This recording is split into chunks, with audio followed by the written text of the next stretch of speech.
اور باوقار لوگ کون ہوتے ہیں؟ کم گفتگو کرنا، جو اللہ نے گھر دیا اس پہ راضی رہنا۔ بعض لوگوں کا مزاج یہ ہے کہ وفادار ہیں، جو اللہ نے دیا اس پر راضی ہے، کوئی ہرس نہیں کوئی۔ اور ایک اور بات بھی، محنتی بندہ وفادار ہوتا ہے، باوقار ہوتا ہے۔ جو فارغ پھرتے ہیں نا، دوسروں کے سہارے جیتے ہیں، وہ وفادار نہیں ہوتے۔ محنت کرنے والا، مشقت کرنے والا آدمی وہ باوقار ہوتا ہے۔ آپ یہ انداز دیکھیے نا، نبی کریم صلی اللہ تعالی علیہ وسلم ہمیشہ سادہ لباس پہنتے تھے، سادہ غذا کھاتے تھے، زمین پر بیٹھنا پسند کرتے تھے، معاف کرنا سرکار کا مبارک طریقہ تھا۔ لیکن وقار اتنا زیادہ تھا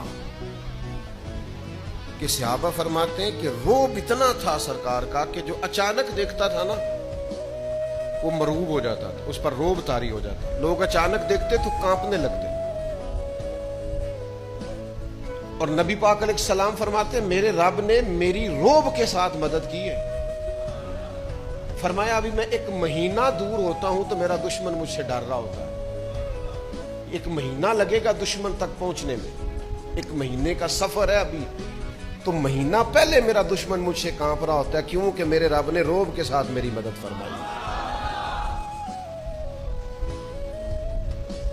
غیر اس طرح ڈرتے تھے، اور اپنوں کا حال یہ تھا، اپنے ادب کرتے تھے۔ ان کی کیفیت کیا تھی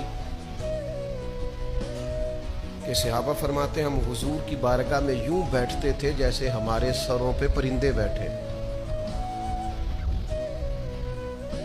فرماتے تھے کہ پرندہ بیٹھا ایسے ذرا ہلے توڑ جائے گا۔ فرماتے ہیں سوائے سیدنا صدیق اکبر کے اور جناب عمر فاروق کے کسی کی جرت ہی نہیں ہوتی تھی نبی پاک سے کلام کر سکے۔ خود مولا علی شیر خدا جو پلے ہی آغوش نبوت میں ہے، جو رہے ہی کاشونہ نور میں ہے، حضرت مولا علی رضی اللہ تعالیٰ عنہ فرماتے ہیں مجھے نبی پاک سے کوئی سوال کرنا ہوتا تھا نا، حالانکہ سرکار تو بیٹھے ہیں مسجد شریف میں، بالکل عام زمین پہ چٹائی پہ تشریف فرمائے، تو فرماتے مجھے کوئی سوال کرنا ہوتا تھا تو مہینوں لگ جاتے تھے، میں نبی پاک سے پوچھتا نہیں تھا، مجھے حیا آتی تھی، روب طاری ہوتا تھا، میں حضور سے پوچھوں۔ یہ سرکار کا روب، دبدبا۔ اعلیٰ حضرت فرماتے ہیں تیرے آگے ہیں یوں دبے لچے فصحاء عرب کے بڑے بڑے، کوئی جانے منہ میں زبان نہیں، اور نہیں بلکہ جسم میں جان نہیں، اور کروں تیرے نام پہ جان فدا، نہ بس 1 جان 2 جہاں فدا، میرا 2 جہاں سے بھی نہیں جی بھرا، میں کروں کیا کروڑوں جہاں نہیں۔